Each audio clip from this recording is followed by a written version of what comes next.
algorithm design, tokenomics, Web3, why we're so excited about this space and what we think the big opportunities are. This is Not Even Wrong podcast.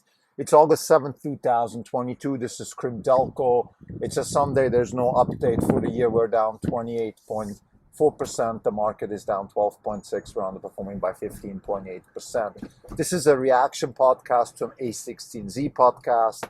Shout out to A16Z, always very useful what they do. In this case, I think they have a new series about Web3 or something like that. It doesn't matter the details. I'll put it in the show notes. What matters is really the following.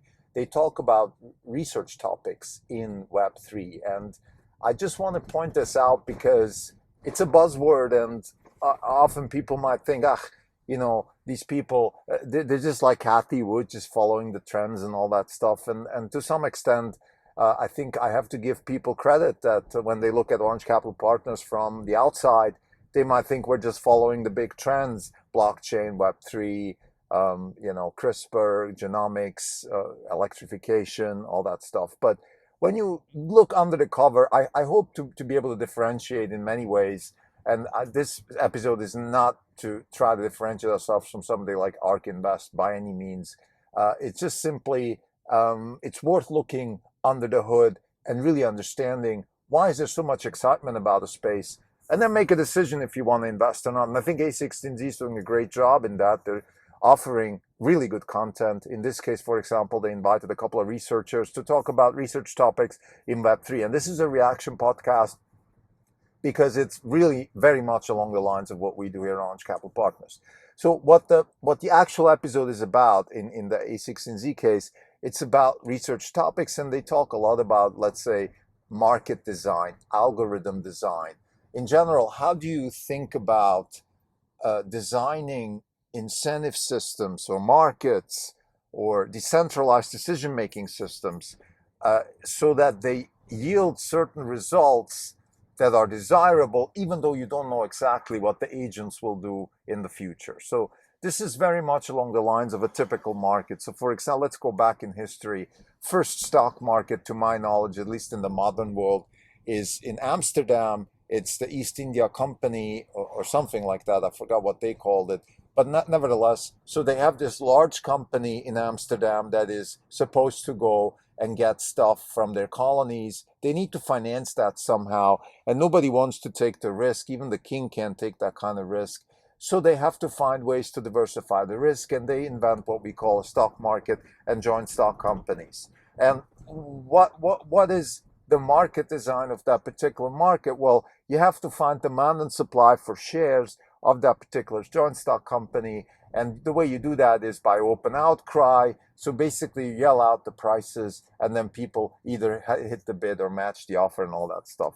So I think we've done a lot of work in market design over the centuries in economics. Particularly the field of economics has occupied itself with that task. And what's interesting now is that we're seeing now how this whole space is morphing into a new discipline, and it's kind of transcending borders. So market design is touching, of course, economics, but it's also touching computer science, and it's touching mathematics and algorithm design in general. So it's becoming a new discipline. I wouldn't be shocked if even 10 years from now, and maybe even 5, who knows, we will have universities offering a master's in tokenomics or algorithm design or something like that, where you're specifically thinking about not just an algorithm a la, how can we increase, let's say, how can we do a search algorithm or something like that, but more like, how can we design an algorithm with agents, with human agents or semi-human, semi-logic agents, whatever it is, that actually yields results that maybe we don't know exactly. We don't even know what the agents will look like in the future, but we want to make sure that this particular algorithm helps us achieve certain results. This is a use case that, for example, has been discussed also in social networks. How can we design an algorithm for social networks so that they maybe don't yield all this trolling and false information and all that stuff that we have today? So I think this is one of the biggest opportunities that we see here at Orange Capital Partners, and we're very much in sync with the A16Z here.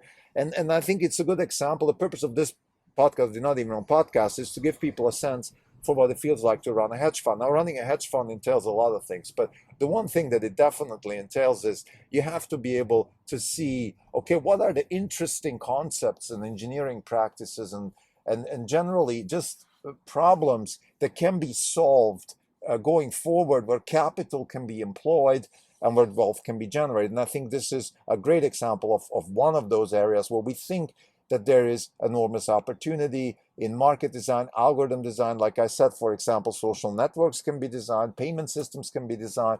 Let's say you could have people who get rewarded for certain things. Let's say, take gamers, they get rewarded for playing games because if they're early in the network, they get more rewarded than if they're late in the network. So you can build much better network economics. This is one example. You can have a system where people get rewarded for tweeting good things and get punished financially if they tweet bad things. So I'm not in a position here to think about the actual algorithms and the actual problems and use cases, but fundamentally, we believe that this is a very, very good area because it's, again, it's finding this sweet spot between different disciplines. One is market design, again, then computer science in a sense that first and foremost, you have to have algorithms in place that, let's say, can do decentralized decision making. We have the solution of the Byzantine generals problem, which Bitcoin is one of the opportunities that can be solved. And there's the layer one, layer two discussion where we have to decide, okay, we can maybe outsource a lot of decision making to a layer two, which doesn't take as many resources, and then every now and then just reconcile it with layer one. This would be analogous to, let's say, when we had the gold standard in the old days. We still had paper money, but we all every now and then reconciled everything with the gold standard. So meaning, let's say once a month, gold had to actually go from the U.S. to England or England to China and all that stuff.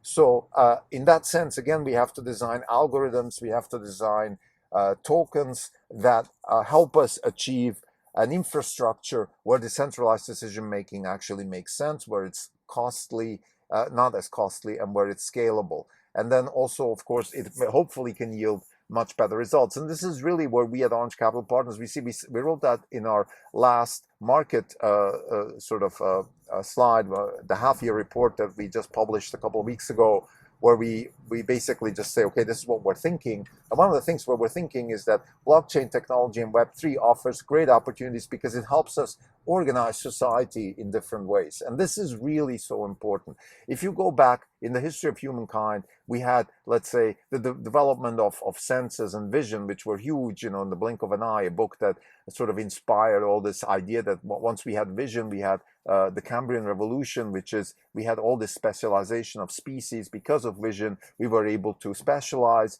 find better nutrition, and avoid predators. But then the real big jump came during the Enlightenment 300 years ago, because we changed the way we organize ourselves. And this is so important. And I've spoken about this also in the past when I spoke with Silvio Micali, the founder of Algorand, who talks about the Renaissance and the way the Renaissance changed the way we organize ourselves. They brought in accounting, they brought in lawyers. So the absolutist monarchs were replaced with much better decentralized decision making. I think we're in a similar wave of decentralized decision making. Decentralized decision making is not just good per se. It's not just always good. There's sometimes you don't want to, when a pilot lands a plane, you don't want to have decentralized decision making. You want this guy just to do it, right? But in many ways, decentralized decision making is a good thing because it helps find better solutions to problems. It helps also error correct problems much faster. And also it helps find better solutions to problems that have lower cost of error correction. So for example, in a decentralized decision-making system that is properly designed, so let's say that maximizes for longevity and wealth creation and those kinds of things, you won't have things like nuclear power and nuclear bombs developed because the cost of error correction there, the cost of error in general is just very high. So this, of course, opens up many questions. Like I just said, for example, one of the big questions, what is it actually we even want? Let's say if I start a social network now, what is it I want? When Elon Musk starts, when he let's assume he's forced to buy Twitter, what is actually the goal of Twitter? What does he actually want to achieve? what are the goals? So those are important questions that we don't have answers to, but we have to think about it and then also design algorithms that can yield to those results. So this also opens up questions, let's say, in philosophy. So I think you can already see how exciting this is, because it opens all these new branches at the academic level. Okay, academics have to think about, let's say, philosophy has to be rethought in the sense, okay, what is it we want? What are we actually maximizing for? Then we have the question of okay, what kind of algorithms can we design to get to those results? And then we have another whole branch of, okay, once we know the algorithms, how can we actually implement them? What are the mathematics? What is the cost in terms of hardware? We have, computer architecture. Onur Mutlu comes to mind, where, okay, what is the workload we actually need to implement this? What kind of memory systems do we need? So this is really kind of transcending throughout the whole academic sphere, and this already, I think, is a proof in itself of how important this whole development is and how much opportunity there is. So to summarize, I think often as a hedge fund manager, you sit there and you think, okay, what are the big opportunities of the future? And that's so difficult to decide. But then there are certain clues we have. And one of the clues is definitely when some of the top academics start thinking about a problem, and also when many fields of academics change. And I think Web3, the solution of the Byzantine generals problem, and the kickoff into a decentralized world of decision making and tokenomics, which is the kickoff into a algorithmic way of, let's say, smart contracts that govern the behavior of people. Those are important fields that need a lot more research and that open up a lot more opportunities for wealth creation. Thank you.